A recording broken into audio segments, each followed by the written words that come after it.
ஒரு முக்கியமான பதிவுடன் உங்களை சந்திக்க வந்திருக்கிறேன். சிவன் ஆலயத்தில் ஏற்கனவே நம்ம நுழைந்தவுடன் இருக்கக்கூடிய நந்தியம்பெருமானுடைய தோற்றத்தை பற்றி உங்களுக்கு விளக்கி சொல்லி இருக்கிறேன். அதன் பின்னர் சப்த கண்ணீர்களுடைய தோற்றம், அதற்குரிய காயத்ரி மந்திரங்கள் அனைத்தையும் உங்களுக்கு சொல்லி ஆகிவிட்டது.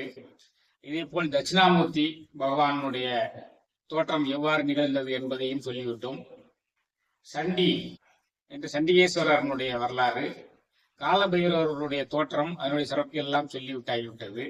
அந்த வரிசையில் சிவன் ஆலயத்திலேயே சிவனுடைய கருவறையினுடைய மேற்கு சுவரில் லிங்கோத்பவர் இருப்பதை அனைவரும் பார்த்திருப்பீர்கள். அனைவரும் நாம் உள்புறத்தில் சுற்றி வரும் பொழுது அந்த லிங்கோத்பவரை வணங்கி செல்வது வழக்கமாக கொண்டிருக்கிறோம்.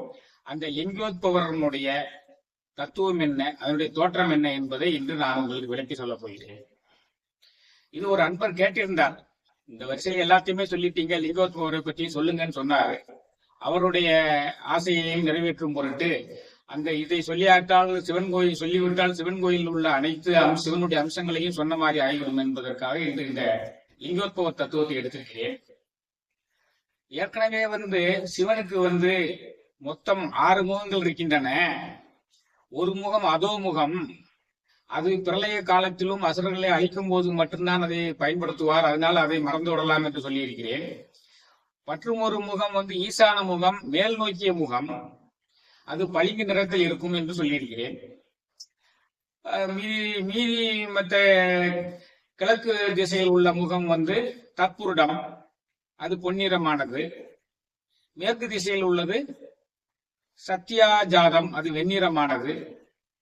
தெற்கு திசையில் உள்ளது அகோர முகம், அது கருப்பு நிறமுடையது. வடக்கு திசையில் உள்ளது வாமதேவம் என்று சொல்லியிருக்கிறோம், அது சிவப்பு நிறமுடையது. ஆக இந்த 5 முகங்களும் வெளியில் தெரியக்கூடியது இல்லையா? இந்த 5 முகங்களிலும் முகத்திற்கு 5 அம்சமாக மொத்தம் 25 அம்சங்களாக சிவன் பல்வேறு காரணங்களுக்காக உருவெடுத்திருக்கிறார். இதுல நம்ம ஈசான முகத்துல உள்ள 5 சிவனுடைய அம்சங்கள் சோமாஸ்கந்தர், நடராஜர், ரிஷபாரூடர், கல்யாண சுந்தரர், சந்திரசேகரர், இந்த 5 அம்சங்களுமே ஈசான முகத்தில் இருந்து தோன்றிய சிவனுடைய 5 அம்சங்கள்.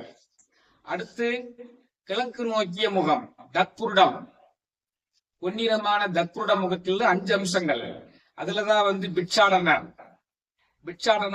ஏற்கனவே நம்ம அவனுடைய தோற்றத்தை பற்றி ஒளிப்பதிவு செய்து வைத்திருக்கிறோம், அது விரைவில் வெளிவரும். பிட்சாடனுடைய தோற்றம், தார்காவனத்தினுடைய முனிவர்களை அவருடைய கர்வத்தை அடக்குவதற்காக இந்த பிட்சாடனர் உருவத்தை எடுத்து வந்தார். அடுத்து காமாரி, அந்த கிழக்கு நோக்கிய முகத்திலேயே 5 அம்சங்கள் இருக்கும் அல்லவா, அது 2வது காமாரி, 3 காலாரி, 4 சலந்தாரி, 5 திரிபுராரி. அப்ப கிழக்கு நோக்கிய முகத்துல ஒரு 5 அம்சங்கள். அதுக்கு மேற்கு நோக்கிய முகத்தில் உள்ள 5 அம்சங்கள் தான் அதுல முதலாவது அம்சம் லிங்கோத்பவர். அதைத்தான் நம்ம இன்னைக்கு பார்க்க போறோம். சுகாசனர், உமா மகேசர், ஹரிஹரர், அர்த்தநாரி, இந்த 5மே சிவனுடைய மேற்கு முகத்திலிருந்து தோன்றிய சிவனுடைய அம்சங்கள். தெற்கு முகத்திலிருந்து தோன்றிய சிவனுடைய அம்சங்கள் அகோர முகத்திலிருந்து தோன்றியது கஜசம்காரம். கஜசம்கார மூர்த்தியும் வரலாறும் பேசி ஒளிப்பதிவு செய்யப்பட்டு உங்களுக்கு சமர்ப்பதற்கு சரியாக உள்ளது கஜசம்காரர். அடுத்து வீரபத்திரர், ஏற்கனவே தக்கனுடைய யாகத்தை அழிப்பதற்காக வேண்டி அவன் சிவபெருமானை அழைக்காமல் யாகத்தை நடத்தினா, அதுக்காக வேண்டி அந்த யாகத்துல கலந்து கொண்டவர்களை பூராமே அழிக்கிறதுக்காக வீரபத்திரர் உருவெடுத்தார் பார்த்திருக்கோம் இல்லையா? அந்த வீரபத்திரர் அவதாரம். அடுத்து தட்சிணாமூர்த்தி, அவரும் தெற்கு நோக்கிய முகத்தினுடைய அம்சம். அது ஜனகாதி முனிவர்களுக்கு உபதேசம் செய்வதற்காக 16 வயதுடைய பாலகனாக வந்தார் என்று ஏற்கனவே சொல்லி இருக்கிறோம். அடுத்து கிராதமூர்த்தி, நீலகண்டர், இதெல்லாம் தெற்கு நோக்கிய முகத்தில் இருந்து 5 சிவனுடைய 5 அம்சங்கள். அடுத்து வடக்கு நோக்கிய முகத்திலிருந்து வந்த சிவனுடைய 5 அம்சங்கள் என்ன? வாமதேவ முகத்தில் இருந்து கங்காதரர், சக்கரவரதர், கஜேந்திரர், சண்டே சாணக்கிரகர், ஏகபாதர். ஆக சிவனுடைய அம்சங்கள் 25 என்று நாம் தெரிந்து கொள்ள வேண்டும் என்பதற்காக இதை சொல்கிறேன். இதில் பலருடைய தோற்றத்தை பற்றி நாம் ஏற்கனவே சொல்லி இருக்கிறோம். மீதி உள்ளதையெல்லாம் சந்தர்ப்பம் கிடைக்கும் பொழுது இறைவனுடைய அனுகிரகத்தால ஒவ்வொன்றாக சொல்ல போகிறேன்.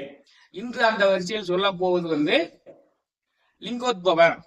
அவர் கருவறையினுடைய மேற்கு சுவரத்துல வந்து மேற்கு நோக்கி இருப்பார். நீங்க அத லிங்கோத்பவரை போய் வேகமா வந்து கடந்து போகாம கொஞ்சம் பக்கத்துல அருகில் சென்று பார்த்திருந்தால் அது ஒரு ஜோதி வடிவத்துக்குள்ளதான் அந்த லிங்கோத்பவர் இருப்பார். அந்த அவருடைய கால அடியில வந்து பாத்தீங்கன்னா வராக அவதாரம், அதாவது பன்றி உருவத்துல வந்து விஷ்ணு இருப்பார். மேல் பக்கத்துல பாத்தீங்கன்னா வந்து அன்னப்பறவை வடிவத்துல வந்து பிரம்மன் இருப்பார். அப்ப இதுல இருந்து என்ன தெரியுதுன்னா, இந்த பிரம்மாவுக்கும் திருமாலுக்கும் ஒரு உண்மையை உணர்த்துவதற்காக வேண்டிதான் வந்து இந்த லிங்கோத்பவர் என்ற தத்துவம் தோன்றப்பட்டது. அந்த லிங்கோத்பவரனுடைய சிவனுடைய அம்சம் தோன்றப்பட்டது. அதுக்கு ஆதாரமாக வந்து நம்ம திருமந்திரத்துல வந்து 2 பாடல்கள் எனக்கு கிடைச்சது. அந்த 2 பாடல்களையும் படிச்சாச்சுன்னா இந்த லிங்கோத்பவர் தத்துவத்தை பத்தி நீங்க உணர முடியும். அதுக்கு பிறகு திருஞான சம்பந்தனும் இந்த லிங்கோத்பவர் தத்துவத்தை பத்தி ஒரு பாட்டு சொல்லியிருக்கிறாரு, அதுவும் நமக்கு கிடைச்சிருக்குது, அதையும் சொல்ல போறேன். அதுக்கு பிறகு வந்து இந்த லிங்கோத்பவரை வழிபடுவதற்குரிய அந்த லிங்க அஷ்டகம் அப்படின்னு சொல்லி அது சிவனுடைய பெருமைகளை லிங்காஷ்டகம்னு சொல்லி 8 பாடல் இருக்குது. அதுல வந்து இந்த லிங்கோத்பவரை பற்றிய ஒரு பரிகார சுலோகம் இருக்குது. அதையும் சொன்னா மக்களுக்கு பயன்படுங்கிற நோக்கத்துல இதான் பேச்சனுடைய சாராம்சம். இப்ப வந்து நம்ம திருமந்திரத்துல வந்து இந்த லிங்கோத்பவர் தத்துவத்துக்குரிய பாடல்கள்லாம் பார்ப்போம். அதுக்குரிய முதல் பாடல் வந்து பிரம்மனும் மாலும் பிராணன் நானே என்று. பிரம்மனும் மாலும் பிராணன் நானே என்று பிரம்மன் மால்தம் பேதமையாலே, பிரம்மன் மால்தம் பேதமையாலே பரமன் அனலாய் பறந்து முன்னிற்க, பரமன் அனலாய் பறந்து முன்னிற்க அரணடி தேடி அரற்றி நின்றாயே. இதுதான் இந்த முதலாவது பாடல் இந்த தத்துவத்தை விளக்குறதுக்காக உள்ளது. அதாவது வந்து ஏற்கனவே வந்து இந்த கதை சொன்னதுதான் வந்து பிரம்மன் வந்து நானே பெரியவன்னாரு, விஷ்ணு வந்து நானே பெரியவன்னாரு. 2 பேருமே அவங்களுக்குள்ள பேசிட்டு இருக்க முடியாம சிவன்கிட்ட வந்தார். சிவன் வந்து என்ன சொன்னாரு, என்னுடைய அடிய ஒருத்தரை போய் தேடி பாருங்க, என்னுடைய தலை அதாவது முடிய நோக்கி ஒருத்தர் தேடி பாருங்க, யார் வந்து முதல்ல கண்டுபிடிக்கிறீங்களோ அவங்கதான் அவங்கள பெருசுவங்கன்னு ஒத்துக்கலாம்னு சொல்லார். அதனால வந்து வராக வடிவம் எடுத்து விஷ்ணு வந்து அதுல பாதாளத்தை நோக்கி பரமனுடைய அடியை நோக்கி போய்கொண்டே இருந்தார். ஏன்னா பரமன் வந்து எல்லையில்லாதான். அதே மாதிரி அவர் வந்து அன்னப்பறவை எடுத்து என்ன செஞ்சுட்டு இருந்தாரு, மேல போய்கொண்டே இருந்தாங்க. அவங்க வந்து பரமனை காண முடியவில்லை. அந்த அடுத்து பிறகு நடந்த சம்பவம் என்னங்கிறத திருமந்திரத்துல அடுத்த பாடல் சொல்லுது. அடிமுடி காண்பார் அயன்மால் இருவர், அடிமுடி காண்பார் அயன்மால் இருவர் படிகண்டிலர் மீண்டும் பார்மிசை கூடி, படிகண்டிலர் மீண்டும் பார்மிசை கூடி அடிகண்டிலேன் என்று அச்சுதன் சொல்ல, அடிகண்டிலேன் என்று அச்சுதன் சொல்ல முடிகண்டேன் என்று அயன் பொய்மொழிந்தானே. இந்த பாட்டு தான் அடுத்து போன பாட்டுல வந்து அவங்க 2 பேரும் ஒருத்தர் அடியை நோக்கி போனாரு, ஒருத்தர் முடிய நோக்கி போனாரு, போய்கொண்டே இருந்தாங்க. ஏன்னா சிவன் வந்து எல்லையில்லாதான், நீக்கமறை நிறைந்திருக்கவன், அவனை போய் கண்டுபிடிக்க முடியாதுங்கிற உண்மை தெரியாம போய்கண்டே இருந்தாங்க. அடிமுடி காண்பார் அயன்மால் இருவர் படிகண்டிலர் மீண்டும் பார்மிசை கூடி போய்கிட்டே இருந்தாங்க. பல யுகங்கள் ஆச்சு, காண முடியலன்னு சொல்லி மீண்டும் வந்துட்டாங்க. வந்து பிறப்பிட்ட இடத்துலயே ஒண்ணு சேர்ந்தாங்க. ஒன்று சேர்ந்த உடனே திருமால் வந்து என்னால அடியை காண முடியவில்லை என்று ஒத்துக்கொண்டார். ஆனால் அந்த பிரம்மன் வந்து என்ன செஞ்சிட்டாரு, நான் தலைய பார்த்துட்டு வந்துட்டேன் அப்படின்னு சொல்லி பொய்ய சொன்னார். அந்த பொய்ய சொன்னதுனாலதான் பூலோகத்துல வந்து உனக்கு என்று தனியாக கோயில்கள் இல்லாமல் போகட்டும் சொல்லி சிவன் சாபம் விட்டுனாரு. இப்ப அதனாலதான் வந்து பிரம்மனுக்குன்னு தனி கோயில் கிடையாது. எல்லா சாமிகளுக்கும் கோயில் இருக்கு, பிரம்மனுக்கு தனி கோயில் கிடையாது. எல்லா கோயில்கள்லயும் அந்த ஓரத்துல வந்து பிரம்மன் சொல்லி ஒரு சின்ன இது இருக்கும். அதே மாதிரி திருப்பட்டூர்ல வந்து பிரம்மபுரீஸ்வரர் ஆலயத்துல சிவனுடைய ஆலயத்துலதான் பிரம்மன் இருக்காரே தவிர பிரம்மனுக்கு என்று தனி ஆலயம் கிடையாது. அப்போ இவங்கெல்லாம் வந்து அந்த சிவனை காண முடியவில்லை அளவு சூழ்நிலை ஆயிட்டாங்க. அதுக்குத்தான் வந்து சிவன் என்ன செஞ்சாரு, பரம்பன் அனலாய் பறந்து முன்னிற்க அவர் வந்து அனல் வடிவத்துல பாதாளத்துக்கும் ஆகாயத்தையும் தாண்டி அனல் உருவுல நின்னாரு. அந்த இடம் தான் வந்து திருவண்ணாமலை. அந்த லிங்கோத்பவர் தத்துவத்தினுடைய இடம் வந்து திருவண்ணாமலை. புரியுதா? அந்த திருவண்ணாமலையில வந்து ஜோதி உருவாக வந்து அவங்களுக்கு காட்சி கொடுத்து அவங்களுக்கு வந்து அவங்களுடைய பேதமையை நீக்கினாரு. எல்லையில்லாதான் வந்து பரமன் தான். நீங்க வந்து அவனுடைய எல்லையெல்லாம் காண முடியாது, நீ வந்து பொய் சொல்லவும் முடியாது, நீ எவ்வளவு ஆள் முடிந்தாலும் முடிக்க முடியாது, காண முடியாது என்று சொல்லி இதான் அந்த லிங்கோத்பவர் தத்துவம். இதை உணர்த்துவதற்காகத்தான் வந்து அந்த மேற்கு திசையில் உள்ள அந்த சிவனுடைய மேற்கு முகத்திலிருந்து அவன் தோன்றியவன் என்பதை உணர்த்துவதற்காக கருவறையினுடைய மேற்கு சுவர்ல வந்து இந்த லிங்கத்துவல் இருக்கும். அடியில பாத்தீங்கன்னா பன்றி உருவத்துல வந்து இந்த பெருமாள் போற உருவம் இருக்கும். மேல வந்து அன்னப்பறவையில வந்து இவர் போற பிரம்மன் போற உருவம் இருக்கும். இதான் வந்து இந்த லிங்கோத்பவனுடைய தத்துவம். அது எதற்காக உண்டாக்கப்பட்டது என்றால், பிரம்மன் அதாவது பரமன் ஏக இறைவன் எந்நாட்டுடைய சிவனையை போற்றி எந்நாட்டும் இறைவா போற்றி, அவன் பிறப்பிலி பிஞகன் பேரருளாதன், அவன் இறப்பிலி, அவனுக்கு பிறப்பும் கிடையாது இறப்பும் கிடையாது எல்லையும் கிடையாது. அவனுடைய நீள அகலத்தை வந்து யாரும் பார்க்க முடியாது, ஆழ அகலத்தை யாரும் பார்க்க முடியாது என்ற தத்துவத்தை உணர்த்துவதற்காக தோன்றப்பட்ட சிவனுடைய அம்சம்தான் லிங்கோத்பவர்.